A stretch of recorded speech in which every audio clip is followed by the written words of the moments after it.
I have another piece that I wrote here some time ago. My wife likes this one. I don't know whether some of you heard me say this before, these things before.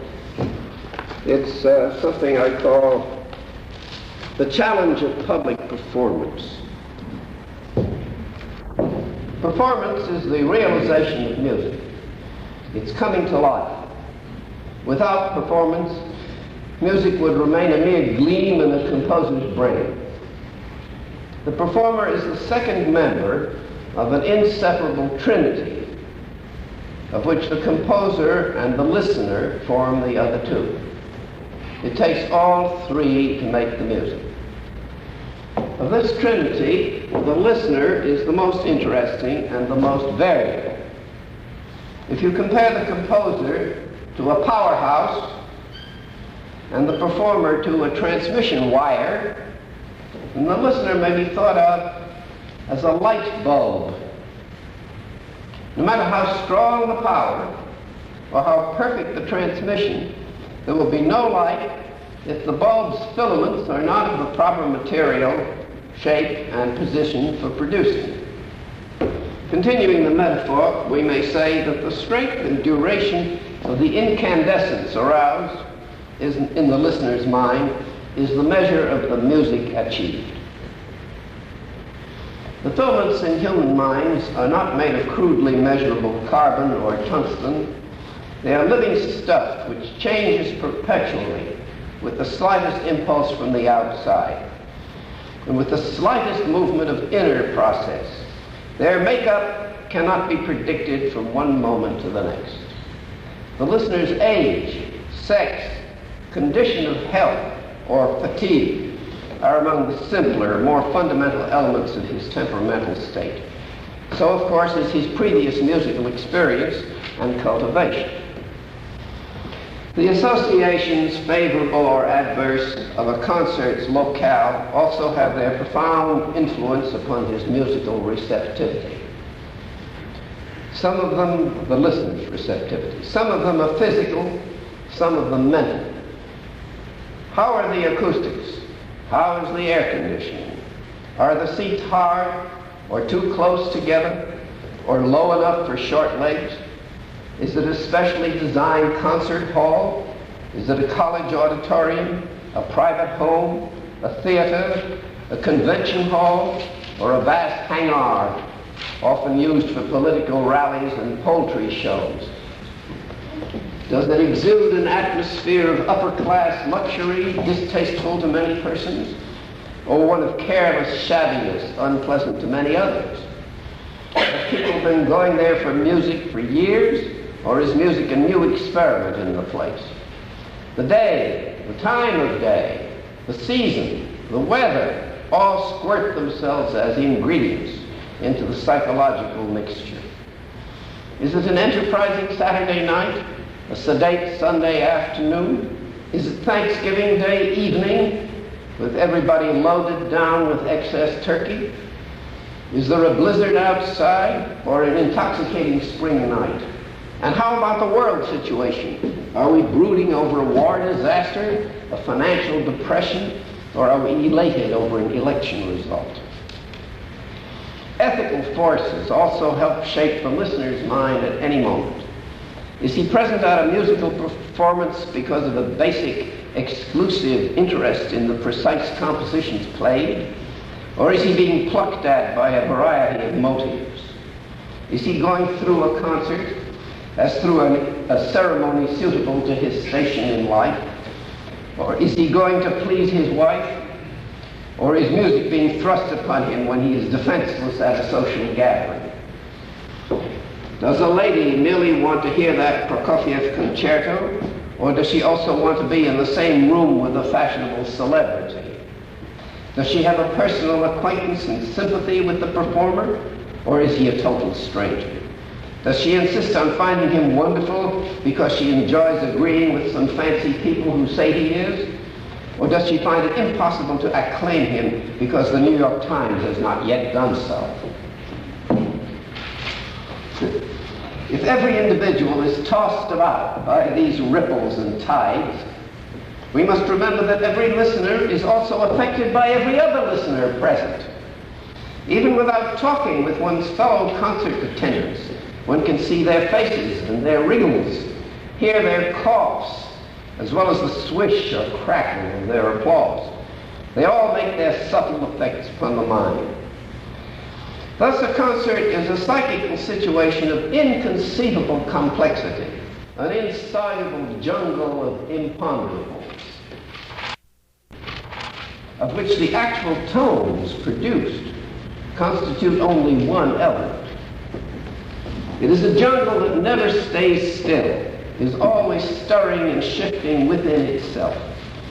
We may say that the same tones, the same performer, and the same audience will not add up to the same music twice in succession. No performer can dominate all the elements of such a situation. He can adapt himself to some of them. The simplest form of such adaptation is in the suitable choice of a program. When an audience is restricted to a special group, a negative choice is sometimes easy. One could play the entire well-tempered clavier or an all-Schoenberg program for a gathering of advanced music students, but it would not be quite the thing for a Rotary Club convention. A large mixed audience presents the hardest problem. It's probably impossible ever to appeal to all of such a one at any one time. The easiest compromise is to make a variety of offerings, each of which might satisfy a different section of people. However, the desire to find a lowest common denominator of the greatest number of listeners may have its pitfalls, may encounter some ethical resistance. It is, I firmly believe, a great mistake to play down to an audience. Whether the performer, however, is playing down, however, is not a matter of what he does, so much as of the spirit in which he does it. There can be no moral distaste when a performer presenting vulgar or platitudinous products is nevertheless doing the best and truest that he can. It is the evidence of condescension that is insulting.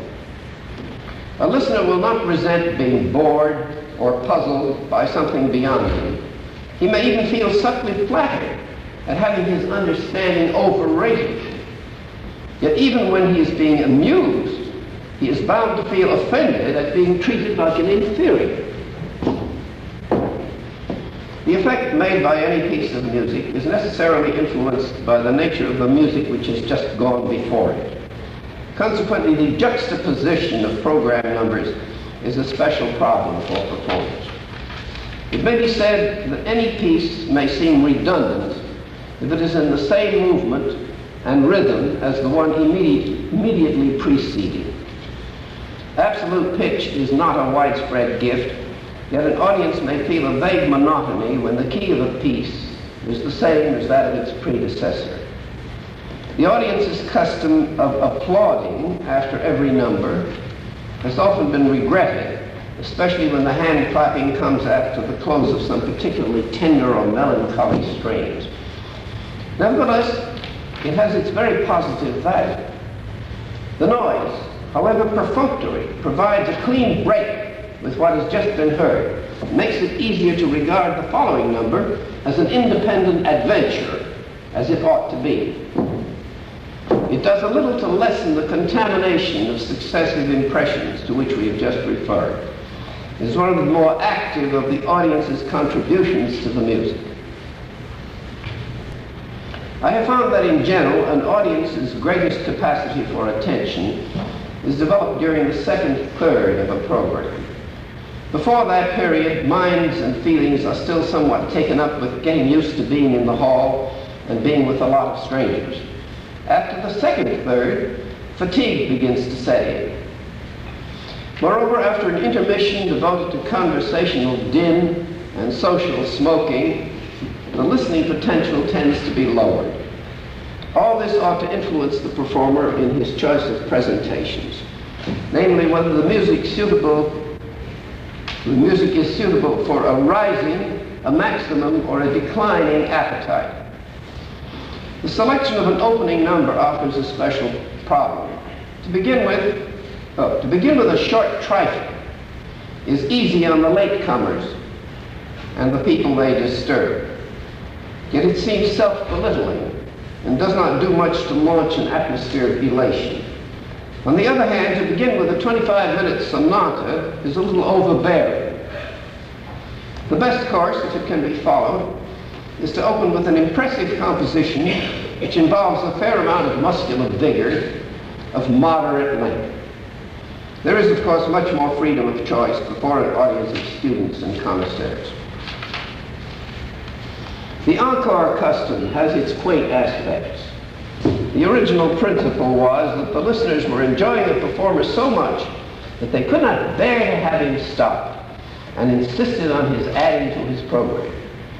Since then, encores have become a kind of ceremony, and a concert is judged incomplete if the performer has not given the audience its obligatory little tip.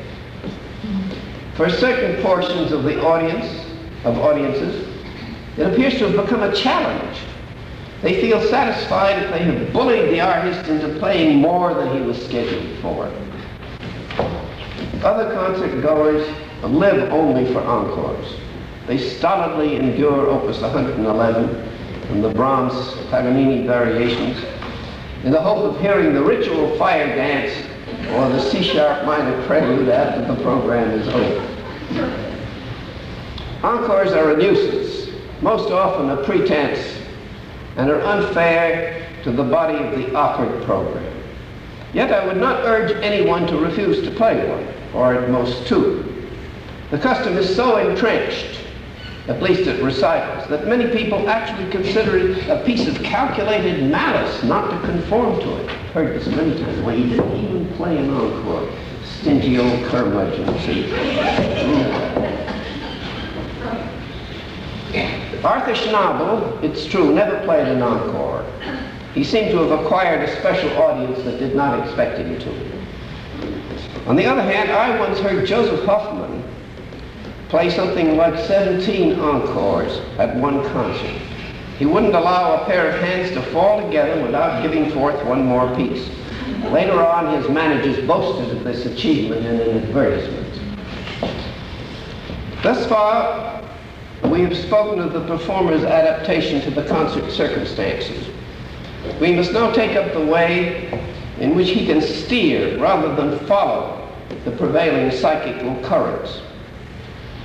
He may, if he is gifted and skillful, throw a decisive element into the situation by an effort of the will known as projection. Projection consists largely of the immediate physical vigor of the performance's conviction about his tones at the instant he is making them. He makes himself want certain kinds of sounds so hard and is so insistent on getting them that other people cannot help but be impressed with the force of his assertion. In good projection, every speed, every least accent and rhythm, every tiny shading, melodic salience and climax, every pause and every pedal, all must show the evidence of convinced purpose, of intense direct feeling, of premeditation. Mere vehemence will not do, of course, although vehemence too in its proper place is a valuable component of projection. Most persons are incapable of craving anything so hard, in such detail, and so instantaneously as a performer craves those precise sounds that he strives to bring forth. His concentration of intent can be arresting, almost awe-inspiring to ordinary people. It is his aggressive determination to regard every least bit of his music that puts it across, assuming always that his hearers have the minds to take it. Clearly, some kinds of music are more difficult to project than others. Compositions full of sharp contrasts of theme and rhythm, those requiring delicate shading and positive climaxes, are easier to deliver than those whose great virtue lies in their unitary logic, such as the fugues of Bach or in a certain emotional neutrality as some modern music. An effective performer must have the projective disposition to begin with. He must be a person who is not only not scared by an audience, but who feels stimulated and expanded by one. Someone who loves to assert himself toward others, who enjoys being conspicuous.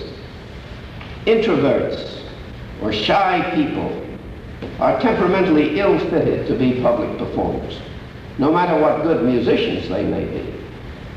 The same is true of those who were effectually persuaded early in life that well-bred persons do not show off. The good projector, as we have said, puts an invincible determination into the sound values he produces. Yet he can do that only if he gives them his fullest, undivided concentration. That means he must have assimilated the actual sequence of the notes of his music so thoroughly that their reproduction has become nearly reflex. If he has to try to remember what his next line is, he will not deliver it with proper conviction. It will be tainted with preoccupation or with anxiety. It is frequently possible to memorize a composition adequately in the quiet of one's room, only to find that the assimilation has not become sufficiently automatic for public projection. Only people who can memorize and fluently reproduce vast quantities of note sequences, practically without seeming to think about them, are fit to become public performers. I will interrupt to tell you of a Japanese word that I learned when I was studying that language. It was used in connection with military drill. The words are tai-tong. Tai, this is a highfalutin Chinese roots. Tai means body. Toku means acquire. Body acquire, body take. See? In other words, this is something you don't learn up here with your understanding. It's something that is so deep that it's your body itself that has learned. You understand? It's an excellent word, and I wish I had more Japanese students I could try it on. But the very fluency, the very reflex quality of memorization may become a pitfall in itself. Some fine players have memorized their notes so well and have played them so often that they themselves no longer hear them properly as they go by. They cannot dwell on them enough to project them.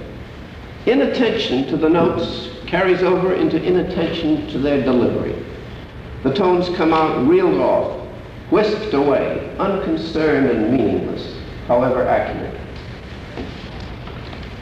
Stage fright is a well-known enemy of good projection. It comes from inexperience in public, as well as lack of confidence, often based on a guilty feeling of not having worked or thought hard enough. It may also come from an anticipatory overemphasis upon the performance in question. Teachers and mentors may make the event out to take on an exaggerated importance that no human being could support without trembling. With players who have the true projective temperament and who have learned their stuff properly, stage fright does not extend beyond the earlier part of any given performance. The player's consciousness of past success and his growing familiarity with the feel of being on a platform combine to abate his stage fright to a controllable minimum. One more hindrance to good projection, surmountable by the performer, lies in certain entirely non-musical aspects of his behavior. He may injure the proper transmission of his music to the listeners by untoward facial expressions or gait or other gestures. All feelings are catching, and an audience will tend to feel the way the performer looks. If he looks uncomfortable, anxious, or unfriendly, the listeners will have to share his misery, and they will hate him and his music for it. German audiences, possibly Russian ones, may have admired a performer who wore an expression of tense, dedicated solemnity that may have helped them to be serious about what they were hearing. But American people do not much appreciate this attitude. An amiable, confident suggestion of a smile puts them in the mood they like best to be in. It is true that Rachmaninoff could contrive to render the lugubrious arrogance with which he approached the piano seem attractive to many people, but he was an outstanding exception. Trifling items of a performer's clothing may have a distracting effect upon the musically less pure-minded listeners, that is to say, the majority.